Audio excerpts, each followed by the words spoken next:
ఈరోజు దేవుని వాగ్దానము. నీకు వాగ్దానం ఇచ్చిన దేవుడు నమ్మదగిన వాడు, విడవడు, ఎడబాయడు. అందరూ బాగున్నారు కదూ? దేవుడు మహాకృపను బట్టి మరోసారి దేవుడి ముందు మొరపెట్టి ఒక చక్కని వాగ్దానం చేతబట్టుకొని మీ ముందుకు రావడానికి ప్రభు ఎంతో కృప చూపించారు. ఈ సమయం అందు దైవజన్మ చిన్న ప్రేయర్ చేసుకొని దేవుడు వాగ్దానం ధ్యానం చేసుకుందాం. పరిశుద్ధుడ, ప్రేమ కలిగిన తండ్రి, మీ ముందు మొరపెట్టినప్పుడు మీరు ఇచ్చిన వాగ్దానం బట్టి మీకు వందనాలు తండ్రి. మీ బిడ్డల ముందు వచ్చి నిలబడి ఉండగా మీరే సహాయం దయచేయమని యేసును అడుగుచున్నాం తండ్రి, ఆమేన్. చూడండి దైవజన్మ, కీర్తన గ్రంథం 1వ అధ్యాయము 3వ వచనం ధ్యానం చేసుకుంటే, అతడు నీటి కాలవ నాటబడింది, ఆకు తన కాలమందు ఫలమి చెట్టు వలె ఉండును, అతడు చేసిందంతయు సఫలమగును. దేవుడు స్తోత్రం. ఈరోజు చక్కని వాగ్దానంతో దేవుడు మనతో మాట్లాడుతున్నారు. చాలా మంది జీవితాల్లో ఏ పనులు చేస్తున్నా సఫలము కాక బాధపడుతూ ఉంటారు.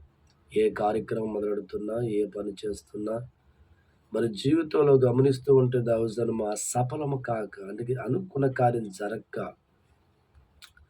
ఏ కార్యము వారి జీవితంలో తలపెట్టుకున్నా దాంట్లో తగిన ప్రతిఫలం రాక బాధపడుతూ ఉంటారు. ఈరోజు దేవుడిస్తున్న వాగ్దానం, నీవు చేసిందంతయు కూడా సఫలమగును. దేవుడి స్తోత్రం. చక్కని వాగ్దానంతో దేవుడు మాట్లాడుతూ ఉన్నారు. ఇంతవరకు నీ జీవితంలో ఏ కార్యక్రమం చేసినా, ఏ పని చేసినా అది సఫలము కాక, ఆశించిన మేలు ఫలితము రాక నువ్వు బాధపడుతున్న కుటుంబంగా ఉంటే, ఈ ఉదయకాలం దేవుడు నీకు ఇస్తున్న వాగ్దానము, అతడు చేసిందంతయు సఫలమవుతుంది. దేవుడి స్తోత్రం. తన కాలమందు ఫలమి చెట్టు వలె ఉంటారు, అతను చేసిందంతా కూడా సఫలము చేయబోతున్నాడు. నిజమే దైవజనమా, దేవుడి వాక్యాన్ని ప్రేమించే వ్యక్తిగా ఉంటే, దేవుడి వాక్యానికి లోబడే వ్యక్తిగా ఉంటే, దేవుడి సన్నిధిని ప్రేమించే వ్యక్తిగా ఉంటే, దేవుడికి భయపడే వ్యక్తిగా ఉంటే, ఈరోజు మా దేవుడు ఇస్తున్న వాగ్దానం, నువ్వు చేసిందంతా నేను సఫలపరుస్తాను. ఎంతవరకు జీవితంలో ఏది చేసినా సఫలము కాక, అనుకున్న ఫలితం రాక బాధపడుతున్నారా? ఎంతవరకు ఏ కార్యక్రమాన్ని ప్రారంభిస్తున్నా ఆ కార్యక్రమాలు సఫలము కాక దుఃఖంతో మిగిలిపోతున్నావా? మీకు శుభవార్త. మీరు చేస్తున్న ప్రతి దాన్ని కూడా దేవుడు సఫలపరచబోతున్నాడు. దేవుడి స్తోత్రం. ఇక నీ జీవితాల్లో ఏ కార్యక్రమం మొదలు పెడుతున్నా దేవుడిచ్చిన వాగ్దానం నమ్మి ప్రయత్నం చేయి. నీ కార్యం అంతట్లో కూడా సఫలము దేవుడు చేస్తాడు. అందుకే చాలామంది కుటుంబాల్లో సఫలము కాక, సఫలమైన వాటి ఫలితం రాక చాలామంది బాధపడుతూ ఉంటారు. అలా అంటూ ఉంటారు, ఏ పని చేసినా కలిసి రావట్లేదు, ఏ పని పెట్టుకున్నా నాకు ఆ కార్యం ముందుకెళ్ళటలేదు, ఆ కార్యం జరగటం లేదు, ఆ కార్యం సఫలము కావట్లేదని బాధపడుతూ ఉంటారు. అయితే ఈరోజు దేవుడు ఇస్తున్న వాగ్దానం, నువ్వు చేసిన ప్రతి దాన్ని కూడా సఫలపరచబోతున్నాను. ఎంత చక్కని వాగ్దానం.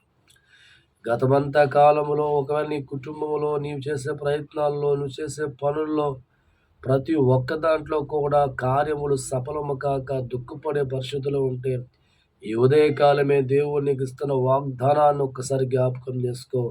నీ కాలములోనే, నీవు చేయి పనుల్లోనే దేవుడు నీ కార్యములు అంతయు సఫలము చేయబోదు. ఏ పని తలపెట్టుకున్నావో, దేనికోసం ఆశపడుతున్నావో, ఏ కార్యములో ముందుకెళ్తున్నావో అవన్నీ కూడా దేవుడు నీకు సఫలం చేయబోదు. ఇంకెందుకు ఆలస్యం? నాతో పాటు మోకరించి ప్రార్థన చేయండి. దేవుడు మీ కార్యాలు సఫలపరుస్తాం. తండ్రి, నీకు వందనాలు. నిజమే ప్రభువా, చాలా కుటుంబాలు అయ్యా మేము ఏ కార్యం తలపెట్టుకున్నా వెనక్కి వెళ్ళిపోతుందని బాధపడుతూ ఉంటారు తండ్రి. మేము ఏ పనులు ప్రారంభించినా అందులో సఫలము కావట్లేదని బాధపడతారు తండ్రి. అయితే నాయన, ఈ ఉదయకాలం ఇచ్చిన వాగ్దానం బట్టి వందనాలు నాయన. ఈ కార్యక్రమంలో ఉన్న ప్రతి ఒక్కరిని జ్ఞాపకం చేసుకుని వారు చేయుచున్న కార్యములు సఫలపరచండి, వారు చేస్తున్న పనులు సఫలపరచండి తండ్రి. మీ నామాన్ని బట్టి నాయన వారికి కావలసిన అవసరాలన్నీ కూడా తీర్చండి తండ్రి. నాయన నీకు స్తోత్రాలు ప్రభా. గర్భఫలం లేని వారికి గర్భఫలం ఇచ్చి సహాయం చేయండి తండ్రి. వివాహం కాని వారికి వివాహం జరిగించి సహాయం చేయండి. ఉద్యోగాలు లేని వారికి తండ్రి ఉద్యోగాలు ఇచ్చి సహాయం చేయండి తండ్రి. పాడి పంట వ్యవసాయాలు అభివృద్ధి లేని వారికి అభివృద్ధి చేసి సహాయం చేయండి తండ్రి. మోటార్ ఫీల్డ్ రకరకాల వర్కుల్లో ఉన్న వారికి సహాయం అందించండి తండ్రి. నాయనా, మీ నామంలో ఎవరైతే ఇంతవరకు ఏ కార్యము సఫలము కాక బాధపడుతున్నారో, ఈరోజు మీరు ఇచ్చిన వాగ్దానం చేతపట్టుకొని వారు పనులు ప్రారంభిస్తుండగా ప్రతి కార్యములో వారికి సఫలము చేయమని ప్రార్థిస్తూ సమస్త మహిమ ఘనత మీకే చెల్లిస్తున్నాం తండ్రి. ఆమేన్. దేవుడు మిమ్మల్ని మీ కుటుంబాలను బహుగా ఆస్వాదించును గాక.